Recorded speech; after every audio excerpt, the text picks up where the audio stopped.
Di video kali ini kita akan bahas tentang file upload vulnerability pada sebuah website dan solusi apa yang bisa kita lakukan untuk mengatasi vulnerability tersebut. Nah, sesuai dengan namanya, yaitu file upload vulnerability. Nah, vulnerability ini bisa terjadi pada sebuah website yang memiliki fitur atau layanan file upload yang meminta user untuk mengupload file ke sebuah website. Nah, fitur-fitur file upload seperti ini seringkali kita temukan di website universitas ya, yang meminta mahasiswa ataupun dosen untuk mengupload file-file tertentu, bisa berupa foto atau dokumen seperti yang berformat PDF, Word, dan lain-lain, ataupun website-website yang menyediakan layanan pendaftaran online yang meminta user untuk mengupload persyaratan tertentu yang berupa file.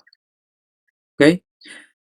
Nah, fitur seperti ini memang sangat berguna untuk website-website yang seperti ini, tetapi kalau tidak diperhatikan dengan baik, fitur ini juga bisa menjadi malapetaka bagi website tersebut. Ya. Seorang hacker bisa saja menyalahgunakan fitur tersebut untuk mengupload file-file berbahaya atau malware, ya. Seperti file yang berformat PHP, yang nanti jika berhasil diupload dan berhasil dieksekusi di website tersebut, akan menyebabkan masalah.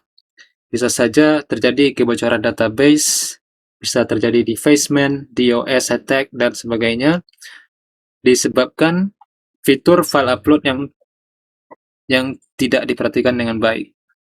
Kenapa fitur file upload ini bisa menjadi vulnerability bagi sebuah website?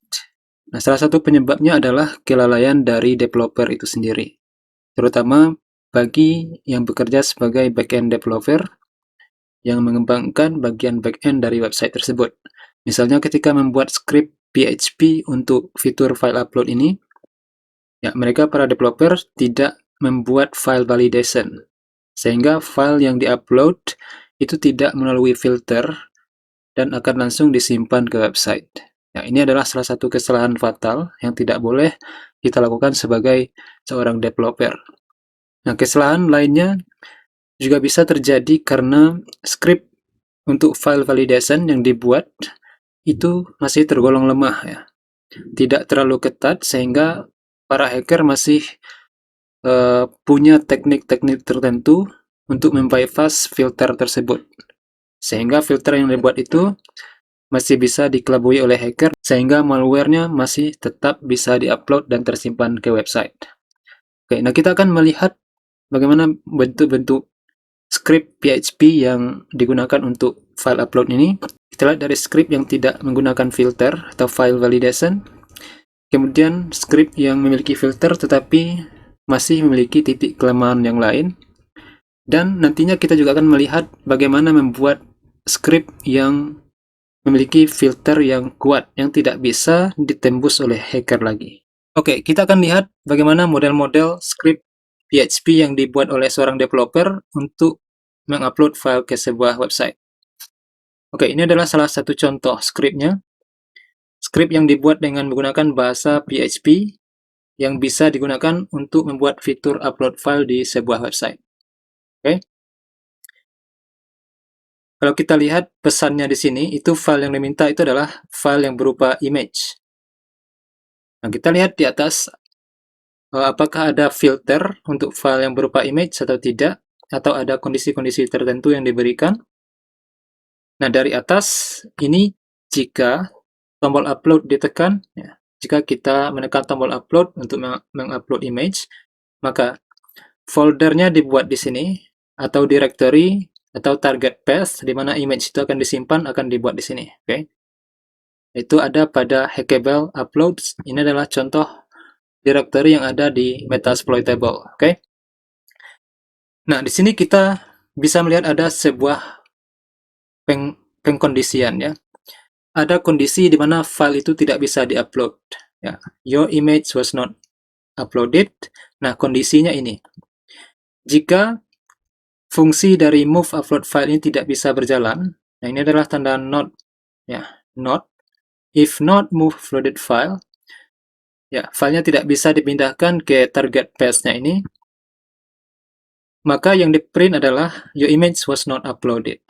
Nah, kalau kita lihat dari baris ini, tidak ada satupun script ini yang memfilter file yang diupload. Oke, ya, tidak ada filter di sini. Tidak ada yang dicek itu apakah image itu berupa, apakah file yang diupload itu berupa image atau tidak, apakah ekstensinya berupa JPEG atau PHP. Di sini tidak ada satupun ya. Ini artinya kondisi gagal ini bisa terjadi hanya karena kondisi bawaan pada PHP itu sendiri. Nah, kondisi bawaan itu contohnya seperti file image-nya tidak boleh lebih dari 2 megabyte, karena secara default bahasa PHP itu membatasi file maksimalnya 2 megabyte ya. Jika file yang diupload itu lebih dari 2 megabyte, maka kondisi ini akan berjalan. Your image was not uploaded. Nah, kondisi lainnya jika terjadi kesalahan koneksi ya. Walaupun tidak disebutkan di sini kesalahan koneksi karena itu adalah kondisi bawaan pada bahasa PHP-nya, oke. Jika terjadi kesalahan koneksi, maka juga tidak bisa di-upload. Dan kondisi lainnya adalah jika storage-nya penuh. Jika storage pada website-nya itu penuh, maka ini juga akan dijalankan your image was not uploaded. Artinya image-nya tidak akan di-upload. Oke. Nah, dari kondisi-kondisi yang ada tersebut, tidak satupun kondisi yang menjadi filter file apa yang diupload oleh user ke website. Oke. Nah, kondisinya cuma yang itu saja. Jadi, kita bisa mengupload file jenis apapun di sini, karena tidak difilter. Kita bisa mengupload file yang berupa PHP, ya, ataupun file yang berupa dokumen-dokumen lain, tidak ditentukan di sini ekstensi atau tipe dari filenya. Jika kondisi standar ini tidak dipenuhi, maka yang dijalankan adalah filenya successfully uploaded. Ya. Nah, kalau kita jalankan di sini, masukkan file yang berupa PHP yang di bawah 2 MB dan tidak terjadi kesalahan jaringan, koneksi, tidak terjadi, dan storage-nya penuh, maka file PHP tersebut akan successfully uploaded di sini. Dan ini adalah contoh script yang sangat lalai sekali, yang tidak memberi filter kepada file yang diupload ke website. Dan ini adalah contoh script yang tidak boleh kita contoh, oke, sebagai seorang developer. Kita harus menghindari cara membuat script untuk file upload seperti ini. Ini akan menjadi kesalahan fatal dan akan sangat berbahaya untuk keselamatan atau keamanan dari sebuah website. Oke, bagi seorang hacker ini tidak ada trik lain untuk membypass ini, membypass script ini, karena tidak ada filter. Jadi tinggal masukkan saja file yang berupa PHP misalnya, filenya akan tersimpan di website tanpa filter tertentu dan akan bisa langsung dieksekusi oleh seorang hacker. Oke, kita lihat lagi model script yang kedua, yang juga bisa digunakan untuk membuat fitur file upload dengan menggunakan bahasa PHP. Oke, pada dasarnya ini masih sama dengan script yang di bawah, tetapi ada sedikit tambahan di sini. Oke, kita lihat di sini. Yang pertama itu ada tambahan variable type, oke, dan juga ada variable size. Oke, kalau kita lihat dari script yang di sini, itu tidak ada variable type dan size, jadi filenya tidak ditentukan tipenya apa dan ukurannya berapa. Nah, kalau di sini ditentukan tipe filenya apa dan ukurannya apa. Kemudian kita lihat lagi ke bawah, pada kondisinya, kondisi yang ini masih sama dengan yang di bawah, yaitu kondisi standar yang bawaan dari PHP sendiri. Tetapi kalau kita lihat di atasnya, baris di atasnya, itu adalah kondisi yang dibuat oleh developer sendiri, okay? Yaitu filter.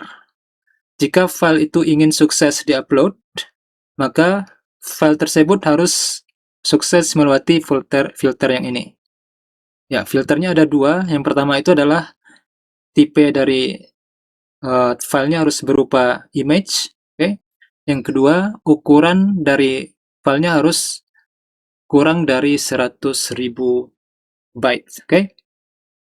Nah, jika filenya melewati kedua filter ini, maka file tersebut akan successfully uploaded.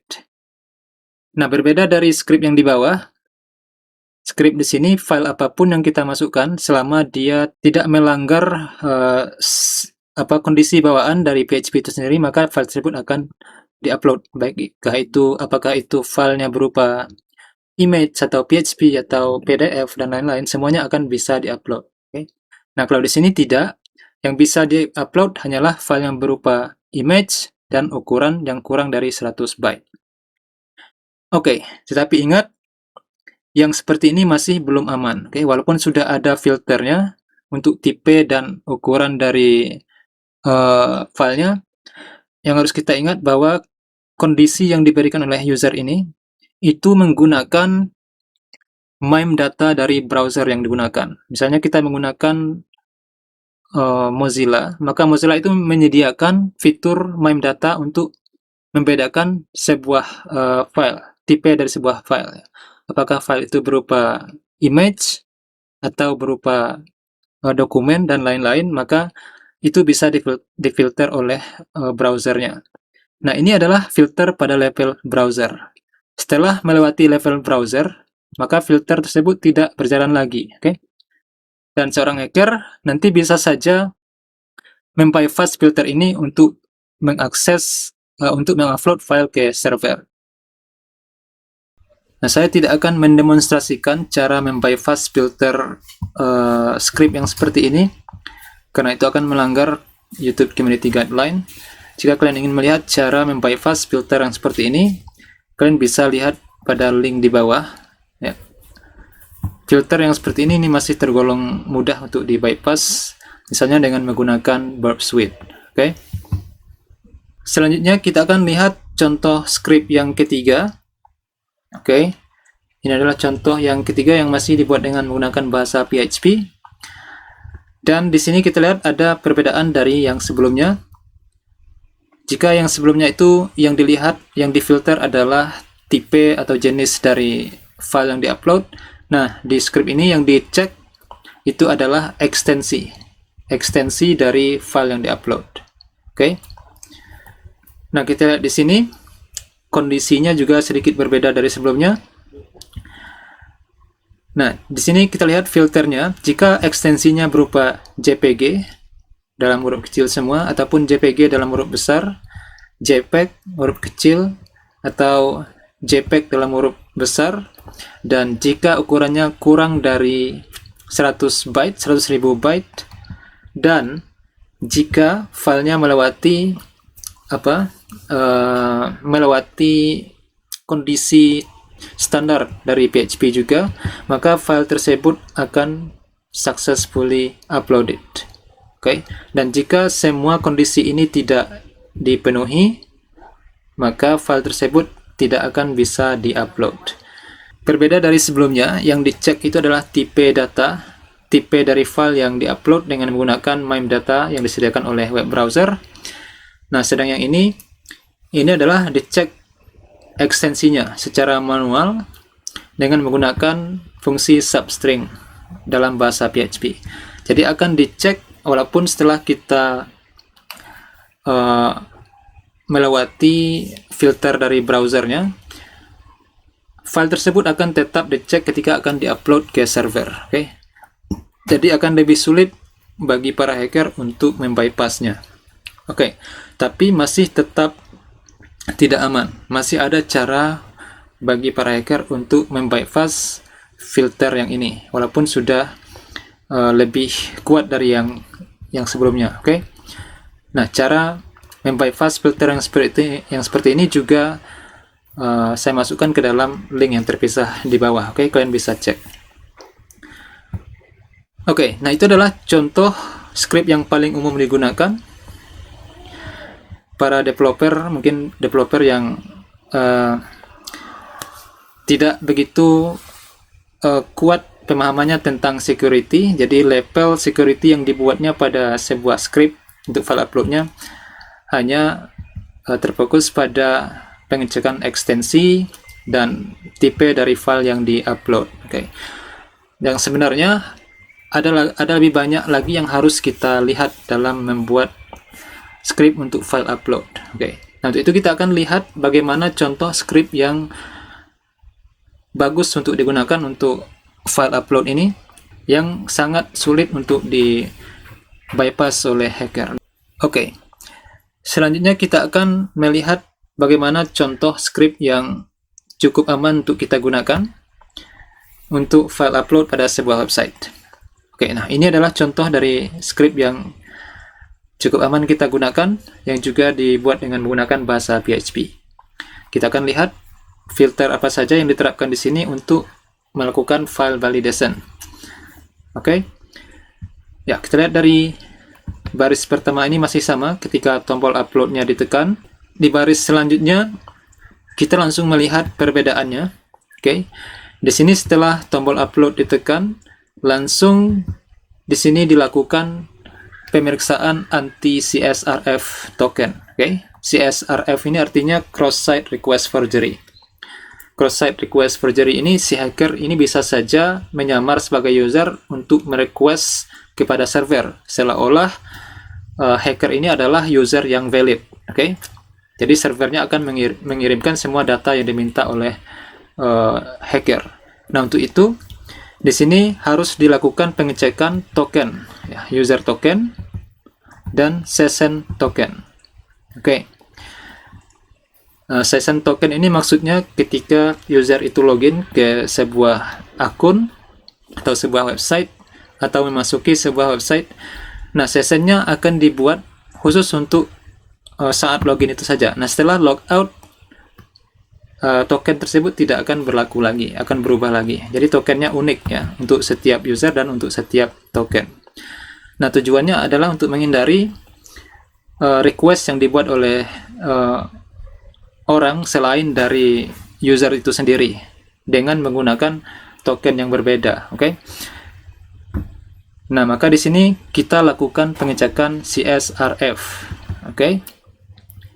Ini adalah salah satu langkah security yang kita lakukan untuk file upload, dan jika ini masih tetap bisa dilalui oleh si hacker, oke. Misalnya hacker bisa mencuri token dari user menggunakan token yang asli dan session tokennya juga bisa diambil, maka langkah selanjutnya si hacker harus bisa melewati semua filter di bawah ini. Kita akan lihat filter apa saja. Oke, di bawahnya kita lihat ini filter sama dengan yang sebelum-sebelumnya, tetapi dicek sekaligus, ya. Yang pertama itu dicek ekstensi dari filenya, kemudian dicek juga ukuran dari filenya. Ya, apa tujuan kita melihat atau memeriksa ukuran dari file yang diupload? Ya, tujuannya supaya tidak berlebih, ya, ukurannya. Jika ukurannya itu berlebih, sudah over, itu akan menyebabkan denial of service atau DOS, oke, yang sering sekali kita dengar, DOS attack. Maka size-nya kita cek, ukurannya misalnya harus kurang dari 100.000 byte. Kemudian di sini juga kita cek tipe dari image-nya. Nah, ini semua variabel yang kita buat untuk kondisi di bawah ini, oke. Oke, selanjutnya kita lihat kondisi yang dibuat di sini atau filter yang kita buat untuk filenya. Yang pertama itu kita akan lihat ekstensi dari filenya, oke. Untuk mengecek ekstensinya, kita rubah dulu semua nama filenya menjadi huruf kecil dengan menggunakan string to lower, oke. Jadi kita hanya akan menerima jenis-jenis ekstensi tertentu, misalnya JPG, JPEG, ataupun PNG, oke. Kemudian kita cek juga ukurannya harus kurang dari 100.000 byte misalnya. Kemudian kita juga cek tipe dari filenya, oke. Jika tipe filenya adalah image, maka file tersebut akan kita upload. Oke, tetapi file tersebut tidak akan kita upload secara langsung ke server, oke. Karena itu masih tidak aman, ya, hacker masih tetap bisa membypass filter yang seperti ini. Nah, cara lain yang harus kita lakukan adalah kita harus men-strip semua metadata yang ada yang dibawa oleh file yang diupload tersebut. Sebuah file yang diupload itu bisa saja mengandung payload, ya. Jadi tipenya adalah tipe image, misalnya ekstensinya JPEG, tipenya image, tetapi di dalamnya ada payload yang bisa dieksekusi. Nah, caranya harus kita strip semua datanya, kemudian kita akan buat file yang baru dari file yang diupload tersebut. Jadi file yang tadi itu kita destroy, oke?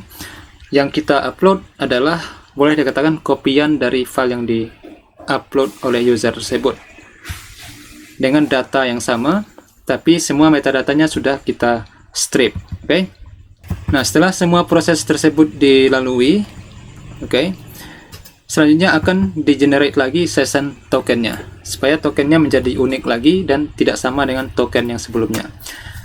Nah, langkah seperti ini adalah langkah yang boleh dikatakan cukup aman untuk kita gunakan dalam membuat script untuk file upload kepada sebuah website. Kalian bisa menggunakan script ini, nanti saya akan lampirkan ke deskripsi, oke? Jika kalian ingin membuat script untuk file upload.